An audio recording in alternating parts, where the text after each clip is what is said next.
Muito bem, voltamos a falar direto da página do Jornal Visão Espírita, no YouTube e no Facebook, para mais uma gota de Espiritismo, mais uma gota de O Livro dos Espíritos. Hoje vamos estudar a questão 33 e 33A de O Livro dos Espíritos, no capítulo 2, Propriedades da Matéria. Utilizamos aqui a tradução da editora M para a gente estudar. Bom, nós estamos falando das propriedades da matéria, e claro que a gente não vai entrar no campo científico e trazer aqui grandes soluções que apareceram depois de 1857. O Livro dos Espíritos foi lançado em 1857 e a ciência tinha um conhecimento X, bem pequeno, sobre matéria, sobre moléculas, sobre a divisibilidade ou não do átomo e tudo mais. E agora a ciência vai avançando. Quando eu era criança na escola, o átomo era indivisível. Hoje a gente já sabe que não é, e todas as propriedades que existem, enfim, quanto no microcosmo, como aquilo é praticamente infinito, ou pensava-se até pouco tempo atrás que era infinito, porque sempre encontra-se uma coisa menor, uma coisa menor, uma coisa menor, uma coisa menor. Então, a gente não vai esmiuçar nesse sentido. O que a gente vai sempre tentar colocar é que existe uma matéria primitiva que está muito longe, malgrado ou independentemente daquilo que a ciência traz hoje, das descobertas que a ciência traz hoje, ainda está muito longe de chegarmos na matéria elementar, naquilo que Deus criou, que foi o princípio inteligente, e a matéria. E a matéria é dividida em dois pontos até o momento, como matéria mais quintessenciada, que seria o fluido cósmico universal, e a matéria densa, essa possível, ponderável aos nossos sentidos. Certo? Então, a intenção aqui não é ficar buscando o que Kardec sabia naquela época e trazer as novidades de hoje. Até porque o Livro dos Espíritos deixa muito claro, Kardec deixa muito claro que o Espiritismo caminha com a ciência. E a partir do momento que a ciência traz novas descobertas, a gente vai trazendo a ciência para dentro dessa situação. O que vale é o que a ciência comprova. Né? Tem descobertas agora que eram impossíveis de ser feitas em 1857, beleza? Então agora a gente incorpora essas realidades. O bom é que sempre está, pelo menos até 2022 que nós aqui estamos, sempre a ciência está corroborando o Espiritismo e desdobrando, trazendo novas possibilidades, mas sempre com a mesma base, isso que é o mais importante. E essa questão número 33, ela é muito bacana e a gente vai ver o bom senso de Kardec em 1857. Temos sempre que lembrar essa data. 33, questão 33. A mesma matéria elementar é suscetível de receber todas as modificações e de adquirir todas as propriedades? Ou seja, do fluido cósmico universal e a matéria que foram criados que foram criados por Deus, a partir disso daí, com o princípio inteligente, tudo que existe foi criado a partir desse ponto aí? Ou foi criado mais alguma coisa? Resposta: sim. E é isso que se deve entender quando dizemos que tudo está em tudo. Então, realmente é assim. A mesma matéria elementar é suscetível de receber todas as modificações e de adquirir todas as propriedades. Sim. A partir do fluido cósmico universal e da matéria elementar criada por Deus, junto com o princípio inteligente, tudo que existe no universo foi feito a partir dessas duas coisas, né? Matéria e princípio inteligente, dividido em três aqui, porque a matéria está separada entre fluido cósmico universal e matéria tangível. Certo? Aí tem uma explicação aqui muito bacana, que a gente vai ler já já. Vou só trazer uma parte aqui de Kardec primeiro. O oxigênio, o hidrogênio, o azoto, o carbono e todos os corpos que vemos como simples, aqueles da tabela periódica, são apenas modificações de uma substância primitiva. Na impossibilidade, que é o nosso caso até o presente, de remontar a essa primeira matéria de uma outra forma que não seja pelo pensamento, esses corpos são para nós verdadeiros elementos e podemos, sem grandes consequências, considerá-los como tais até segunda ordem. Então, o bom senso aqui de Kardec falando mais alto mais uma vez, né? Bom, a gente não conseguia em 1857 e não consegue agora em 2022 ainda chegar ao princípio da matéria. Então, para nós, vale ainda aquilo que está na tabela periódica. Sabe, todos aqueles elementos químicos elementares não são elementares, claro. hoje são considerados elementares, não faz muita diferença, não modifica em absolutamente nada a nossa evolução, não modifica absolutamente nada a grandeza de Deus, mas precisamos saber que há algo além disso, né? Anteriormente a isso, vamos trocar a palavra, há algo anteriormente a isso. Existe uma matéria elementar que foi criada, um fluido cósmico universal que foi criado juntamente com o princípio inteligente, e a mistura, a união, a combinação desses elementos é que vai fazer com que tudo que a gente consiga sentir, ver, perceber, seja oriundo, seja a partir desses elementos básicos. Faz diferença eu entender que o oxigênio é um elemento básico? Não é, ele é uma modificação do fluido cósmico universal, com a matéria e princípio inteligente, tudo bem. Mas, até o momento, a gente não tem como sair disso, então vale como elemento principal. Agora, dá uma olhada nessa consideração aqui, nessa nota de rodapé, acerca do tudo está em tudo. Olha só. Esse princípio, no tudo está em tudo, explica o fenômeno conhecido por todos os magnetizadores que consiste em dar a uma substância qualquer, a água por exemplo, conforme a vontade, propriedades bem diversas, um gosto determinado e mesmo as qualidades ativas de outras substâncias. Por haver apenas um elemento primitivo e por serem as propriedades dos diferentes corpos apenas modificações desse elemento, resulta que a substância mais inofensiva tem o mesmo princípio da mais venenosa.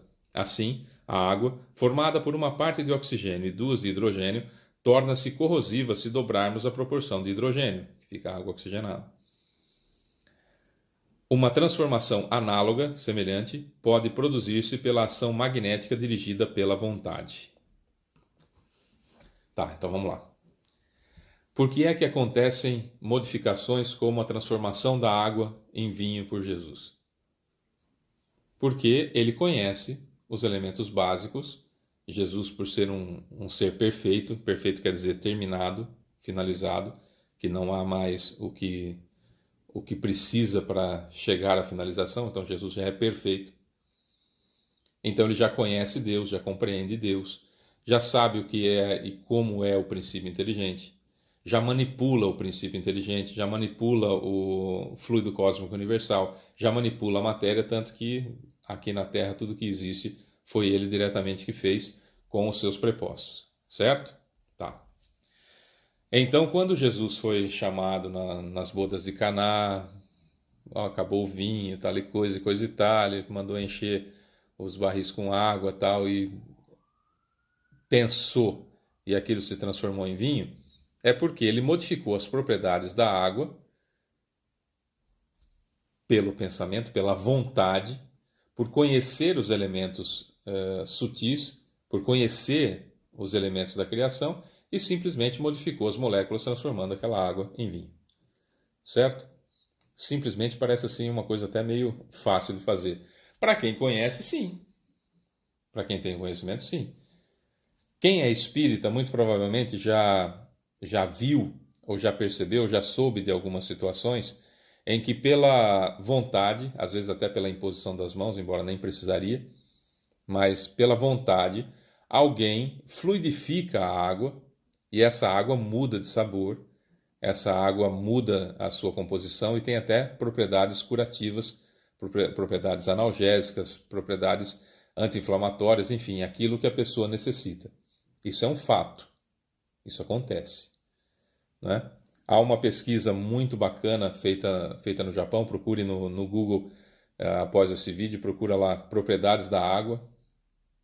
É uma pesquisa extraordinária que só por falar certas palavras perto de uma gota de água se modifica toda a disposição dos cristais. Isso não é espiritismo, essa parte é científica, tá?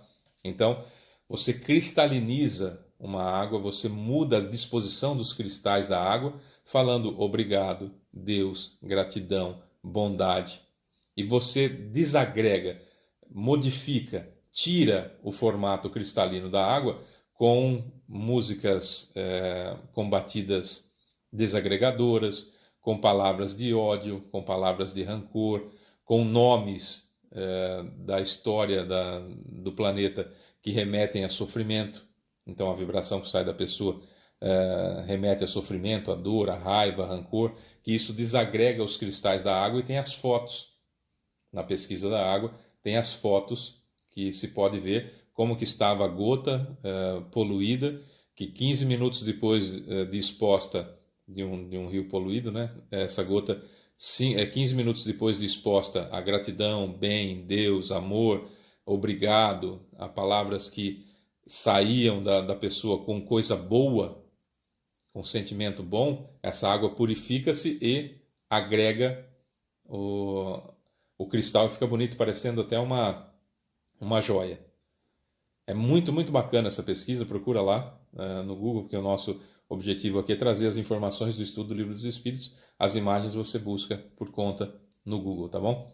E amor, quando se eleva o pensamento em pensar no que é o amor, e não no sexo, no casual, mas o amor de verdade, o cristal da água se forma de tal maneira que no núcleo fica uma luzinha. Isso é ciência, isso é comprobatório, isso tem em qualquer lugar do mundo, mas a pesquisa originária é no Japão. Tá? Então dá para ver tudo lá certinho, quais são as palavras e como que foram ditas e como que ficou o cristal da água. É um negócio muito bacana, tá? Que dá para a gente ver. Então, por que isso acontece? Porque o elemento básico é um só.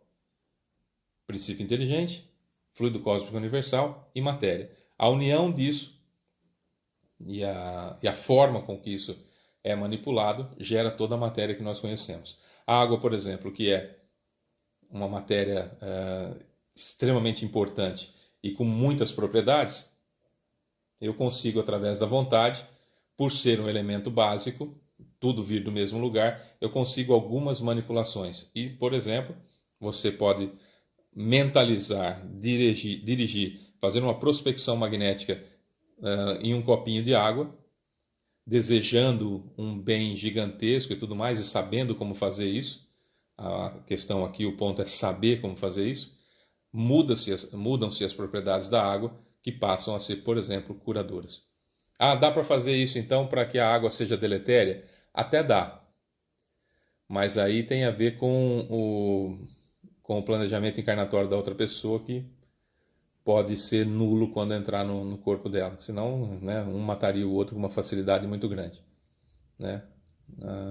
Há casos até de pessoas inescrupulosas que davam aula na cidade de Matão, que era conhecido como mago, que ameaçava os alunos, falando assim: eu posso fluidificar essa água e ela ter efeitos nocivos para vocês e tudo mais. Ela fazia essas bobagens. Realmente poderia fazer, mas aí depende do planejamento encarnatório do espírito receber esse fluido deletério ou não, né? Mas aí a gente fala isso numa outra situação, só para você ver que o conhecimento a gente usa para o lado que a gente quiser, né? Esse mago deveria utilizar, se ele tivesse realmente essa capacidade, fluidificar o maior número possível de água para que as dores da humanidade fossem diminuídas, né? Mas, enfim, cada um é cada um. O fato é que é só para a gente entender que é possível mexer nas propriedades da água. Por quê? Porque toda a matéria provém de um ponto único. Portanto, modificar as disposições, tendo conhecimento, como Jesus, para transformar água em vinho, ou como alguns de nós, que transforma a água num analgésico, num remedinho que vai ajudar uma barbaridade. É isso. Eu sou Fábio Pereira, essa é mais uma Gota de Espiritismo, a gente volta amanhã com muito mais.